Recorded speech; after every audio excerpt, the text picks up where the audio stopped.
Naidaos na ang pinakahuling interagency meeting bilang bahagi ng paghanda sa ika-4 na State of the Nation address ni Pangulong Marcos Jr. at ilang kongresista umaasa naman na matatalakay sa SONA ang mga isyu sa ating ekonomiya, West Philippine Sea at online gambling. Ang detalye sa report ni Mela Las Moras.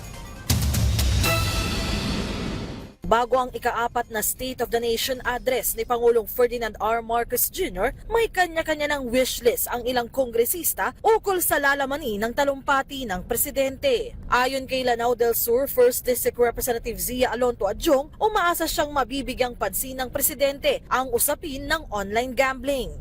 Sa ngayon, very important na malaman. Personally, I would say, because I'm one of those members who have filed for the total ban of e-gambling. I would like to know the clear direction of this administration when it comes to regulating this kind of industry, emerging industry. Si Laguna 1st District Representative Ann Matibag naman, mga hakbang ng administrasyon hinggil sa West Philippine Sea at sa ating ekonomiya ang nais marinig sa SONA. Dahil bibisita ang presidente sa Estados Unidos bago ang okasyon, umaasa siyang magkakaroon din ng magandang balita ang Pangulo ukol sa taripa ng Amerika sa Pilipinas. I hope na with the state visit of our president, bumaba ang 20% to hopefully 10%, parang Singapore.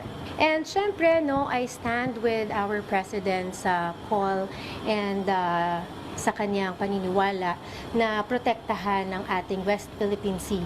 Kung si ACT Teachers Party List Representative Antonio Tino naman ang tatanungin, pangunahin niyang nais mabigyang pansin sa SONA ang kapakanan ng mga manggagawang Pilipino. Malinaw ang hinaing ng mga Pilipino. So yung paring sahod, dissenting sahod at bababang presyo.